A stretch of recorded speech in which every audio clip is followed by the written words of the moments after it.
저는 뭐 경제를 그렇게 자세히 아는 사람은 아닙니다. 그러다 보니까 예를 들어 어떤 경제 현상이 발생을 하게 될 때, 그리고 제가 그걸 신기하다고 생각할 때, 이해하지 못할 때 이제 찾아보는 편인데요.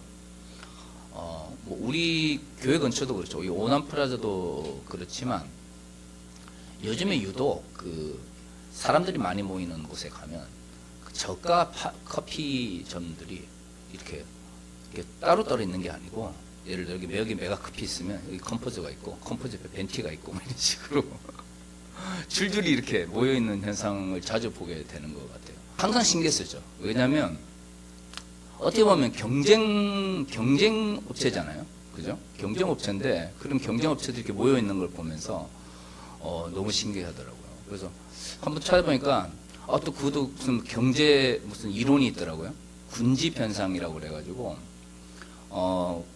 이런 저가 커피점 같은 많이 사람들이 많이 와서 많이 팔아야만 뭔가 이익이 남는 이런 것 같은 경우에는 따로따로 이렇게 있는 것보다 이렇게 모여 있으면 물론 그 경쟁이 치열할 수밖에 없는데, 그럼에도 불구하고 그렇게 군집 현상 때문에 손님들이 모이는 게 더 이익이 많이 난다고.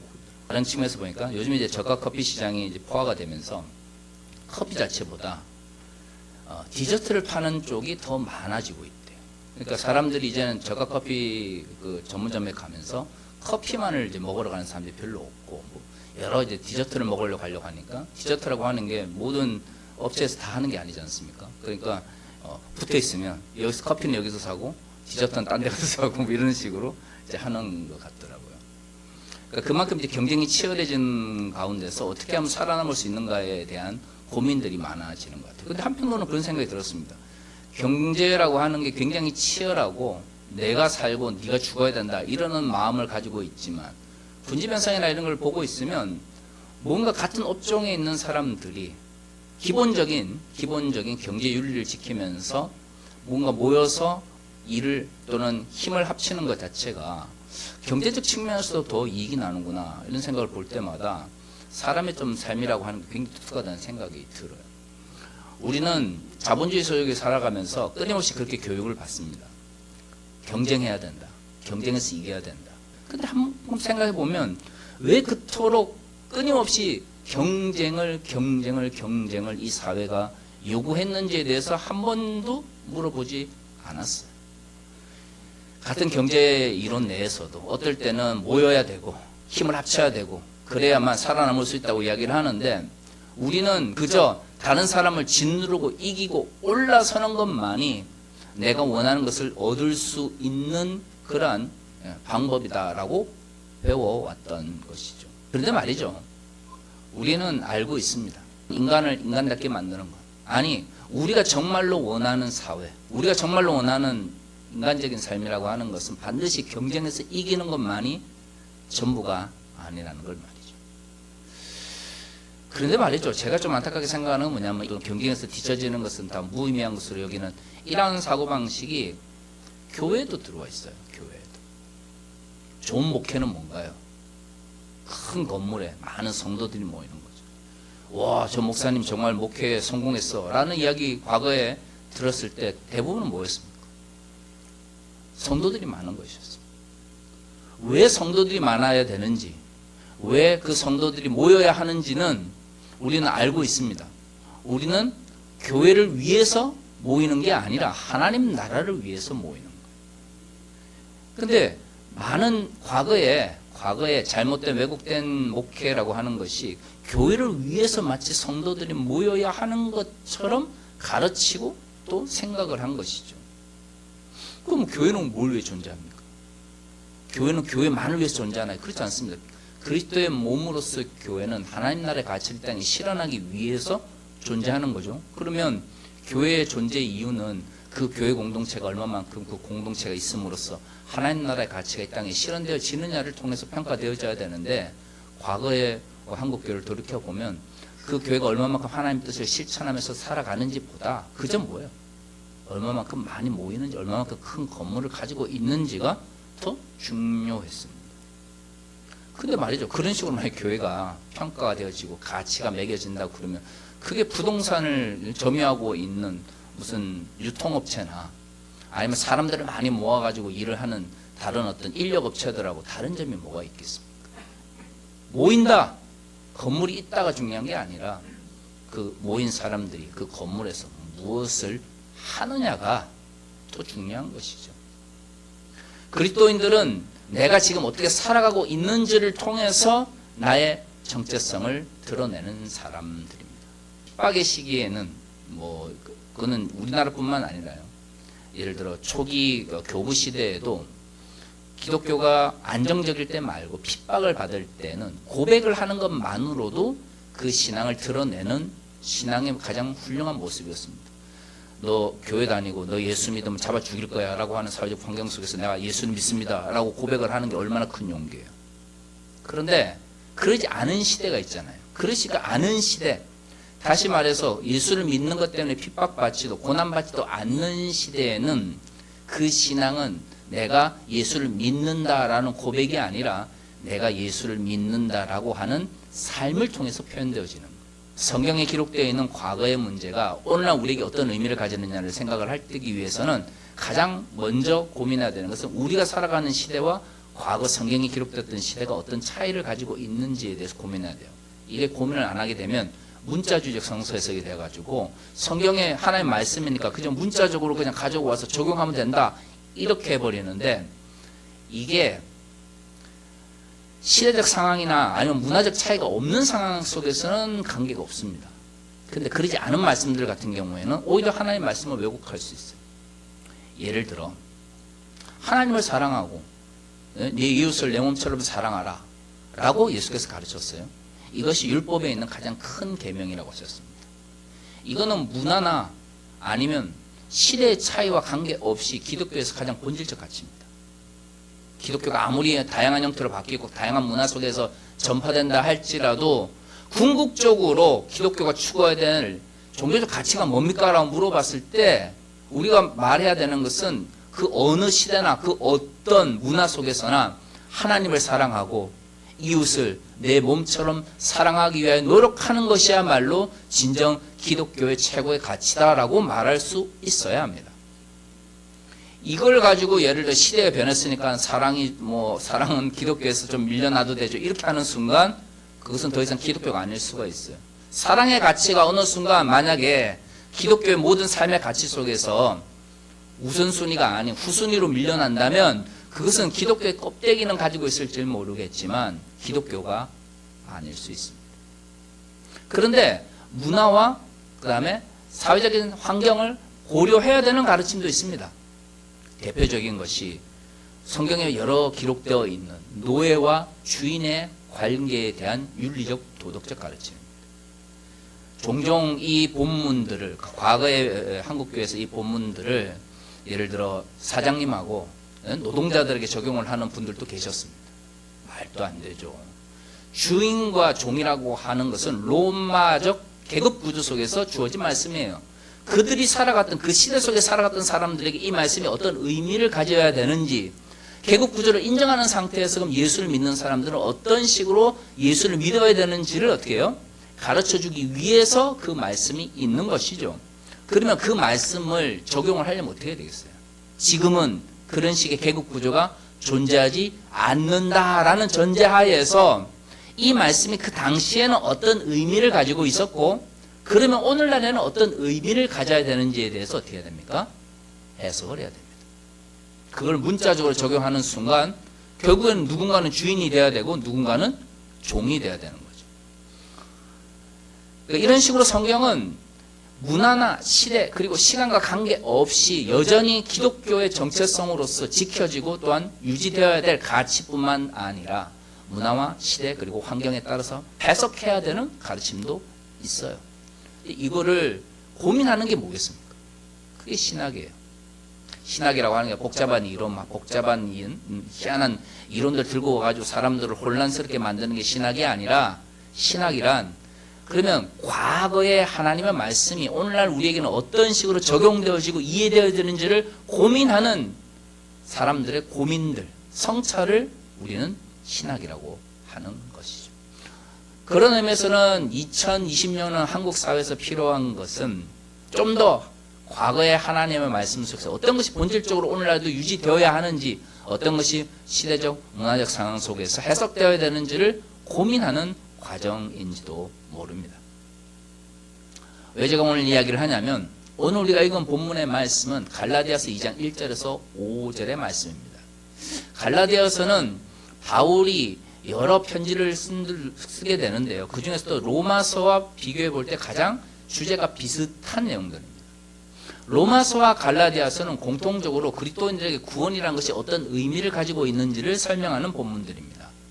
그리고 그 가운데서 칭의라든가 예수 그리스도의 의라든가 죄인을 사랑하시는 하나님의 사랑이라든가와 같은 우리가 일반적으로 들어왔던 구원론적인 어떤 다양한 개념들이 이 본문에서 등장하게 되죠. 그런데 갈라디아서를 잘 살펴보면 바울이 이런 구원론에 대해서 설명을 하게 된 이유가 있습니다. 갈라디아는 특정한 지방을 이야기하는 거예요. 갈라디아 지방에서 복음을 전했고 그 지역에 있는 사람들이 어려움을 겪는다는 이야기를 듣고 오늘 갈라디아서를 기록을 한 겁니다. 아마도 지금처럼 이렇게 건물이 있거나 사람들이 모여있는 제도로서의 교회가 이 시대는 없었기 때문에 가정교회에서 매 주일 모여서 예배를 드렸던 사람들이 바울의 편지를 보고 갈라디아 지방에 있는 사람들이 이 편지를 돌려보면서 바울의 이야기를 들었을 가능성이 크죠.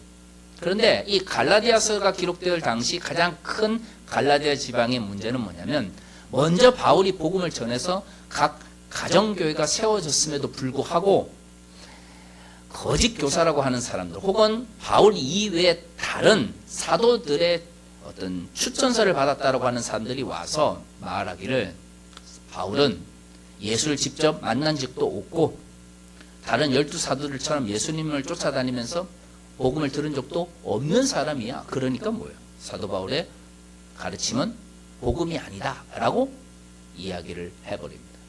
그것에 대한 이야기가 갈라디아서 1장에 등장합니다.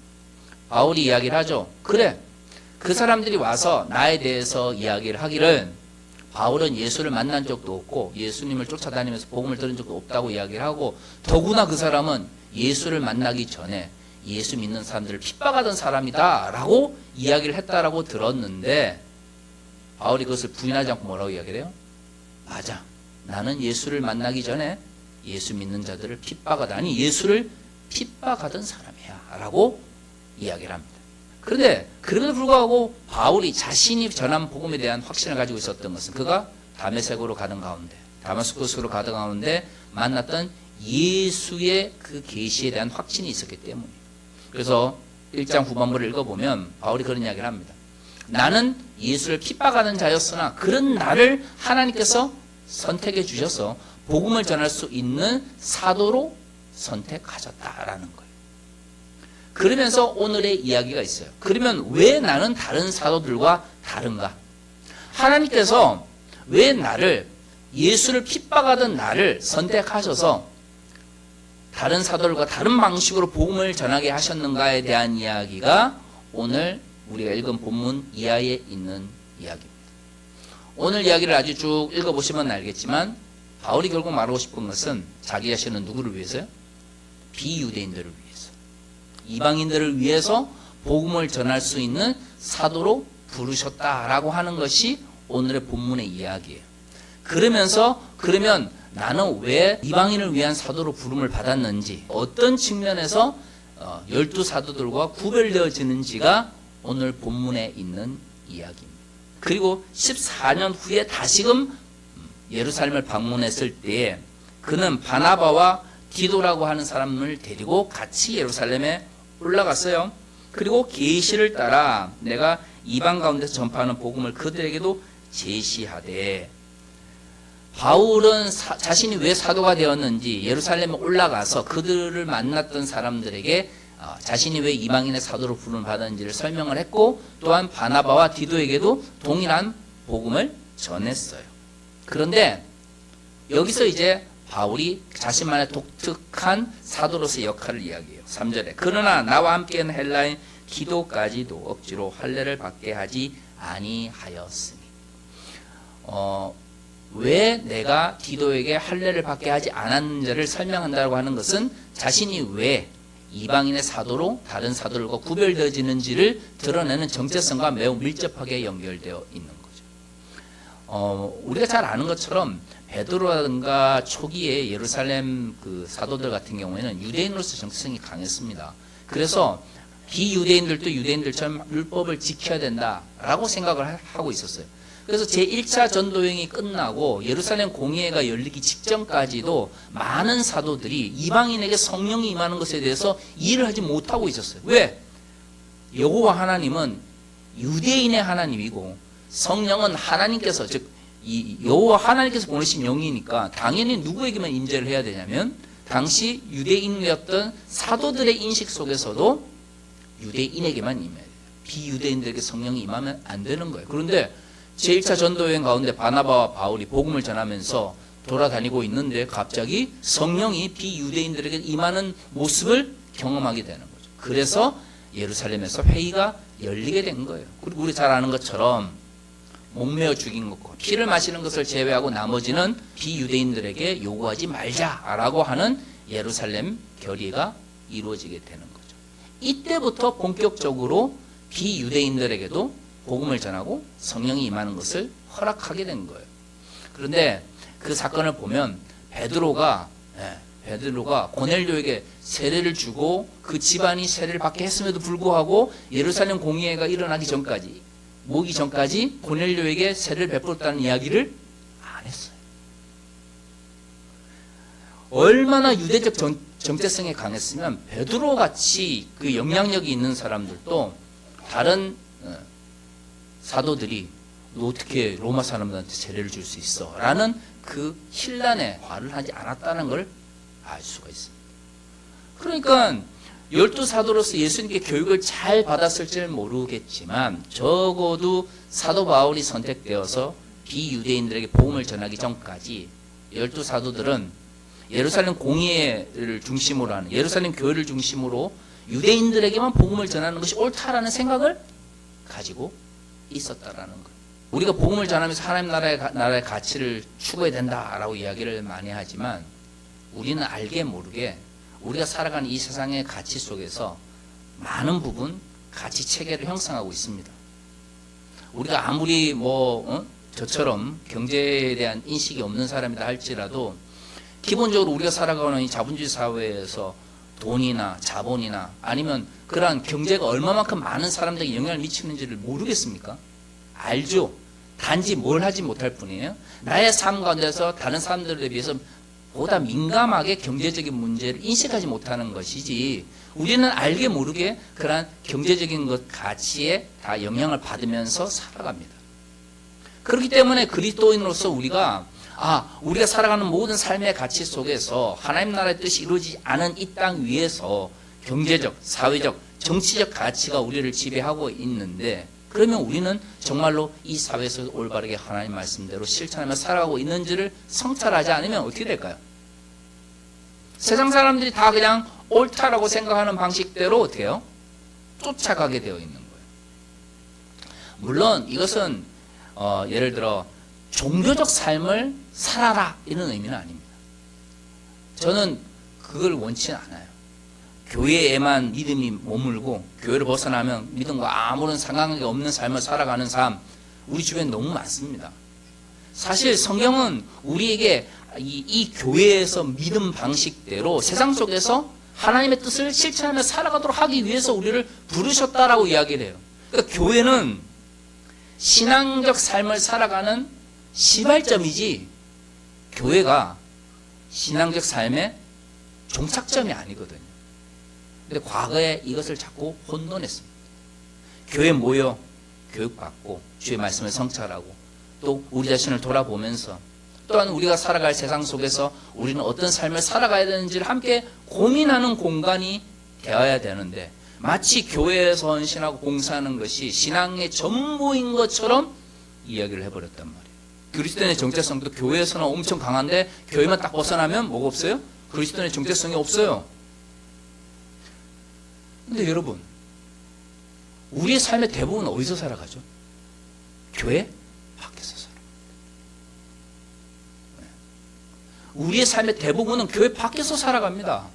하나님 나라의 뜻이 이 땅에 이루어지려면 우리의 대부분의 시간을 보내는 교회 밖이라고 하는 공간 속에서 하나님의 뜻이 이루어져야지, 그게 하나님의 나라가 이 땅에 실현되어지는 과정이지, 교회에서만 하나님의 뜻이 이루어진다면 그것은 하나님의 뜻이 이 땅에 이루어지는 것이 아니라 종교적 영역에 갇히게 되는 것이죠. 그래서 끊임없이 우리의 삶 가운데서 하나님께서 역사하신다는 것을 민감하게 느끼기 위한 노력들이 필요한 거예요. 그러기 위해서는 성령께서, 하나님께서, 예수께서 이 교회에 갇혀있지 않다라고 하는 생각을 가져야 하는 것이죠. 앞서도 말씀드린 것처럼 우리가 살아가는 사회는 알게 모르게 경제적인 것으로 많이 가득 차 있습니다. 어느 날 갑자기 신기하네 라고 생각하니까 거기에 찾아보게 되는 거지. 알게 모르게 수없이 많은 경제적 제도나 가치가 우리를 지배하고 있죠. 그러면 우리가 지금 이제 고민해야 되는 건 뭘까요? 내가 살아가고 있는 이 세상 속에서 나는 어떤 삶의 가치를 가지고 살아가고 있는지를 먼저 돌아봐야죠. 교회는 성도들에게 여러분들이 가지고 있는 삶의 가치가 하나님께서 보시기에 아름다운 삶의 가치를 살아가고 있는지를 먼저 돌아볼 수 있는 공간으로서 작용해야 합니다. 왜냐하면 교회 예배 드리면 그리스도인으로서 삶이 끝나는 것이 아니라 궁극적으로는 여기서 예배를 드리고 성령을 임재를 경험하고 하나님의 말씀을 깨닫고 그 말씀이 우리의 삶 가운데 어떤 식으로 역사하는지를 실험하고 테스트하는 공간은 어디라고요? 교회 밖이기 때문이죠. 그런 의미에서 저는 기존의 사도들이 하나님의 말씀에 대한 열정이 없었다고 생각하지 않아요. 뭐에 한계가 있었던 거죠? 그러니까 여러분 오해하시면 안 되는 게, 제가 우리의 삶이 교회를 벗어나 하나님의 뜻대로 살아가야 된다라고 강조를 할 때 그렇다고 해서 교회가 의미가 없다는 이야기가 아니에요. 눈에 말씀드리지만 교회는 신앙의 출발점이에요. 여기서 신앙에서 고민하고 여기서 신앙에서 성찰하고 그래서 우리가 하나님을 만나고, 근데 거기서 끝나면 안 되는 거죠. 여기서 시작하니까 여기서 얻은 힘을 가지고 우리가 세상 속에서 어떻게 돼요? 하나님의 뜻대로 살아가기 위해 노력하는 과정이 필요한데, 자꾸 교회가 여기서 시작하는 단계에서 시작이 절반이라고 다 이뤘어 라고 해버리는 순간 더 이상 교회가 교회에서의 본래의 역할을 감당할 수 없게 되는 거죠. 바울 시대도 마찬가지예요. 사도 바울을 제외한 나머지 12사도들은 자신의 역할을 감당하지 못했다가 아닙니다.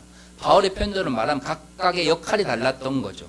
그런데 어느 순간 예루살렘 교회가 더 이상 하나님께서 모여있기를 원치 않으시고 흩으시니까 12사도들이 각 지역으로 나아가 복음을 전하며 순교를 하게 된 것이죠.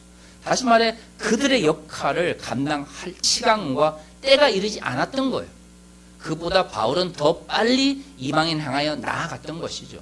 거기에는 우열이나 아니면 위계적 관계가 존재하지 않습니다. 뭐의 차이만 있을 뿐인가요? 역할의 차이만 있을 뿐이죠. 우리 교회도 마찬가지입니다. 목사는 목사로서의 역할을 감당할 때 하나님께서 영광 받으시는 거고요. 성도는 성도로서 역할을 감당할 때에 하나님께서 영광 받으시는 거예요. 과거 한국교회처럼 무슨 교회 직분을 위계적 구조처럼 수직적으로 만들어 놓고 우열관계로 만들어 두는 것은 성경이 가르치고 있는 올바른 하나님 나라의 가치가 아닙니다. 궁극적으로는 목사든 성도든 그 누구든 우리 모든 직분을 가진 사람들은 교회에서 교육받고 교회에서 성령을 만나고 교회에서 하나님의 뜻을 깨닫고 궁극적으로 우리가 살아가는 세상 속에서 하나님의 뜻을 이루어야 하는 존재들로 부름을 받은 것이죠. 무엇을 궁극적으로 우리가 실천하면서 살아가야 하겠습니까? 우리 교회가 하나님 나라에 대하여, 복음에 대하여, 그리스도인의 정체성에 대하여 올바르게 가르치며 우리 삶 가운데 실천할 수 있는 그런 공동체로 거듭날 수 있기를 소망합니다.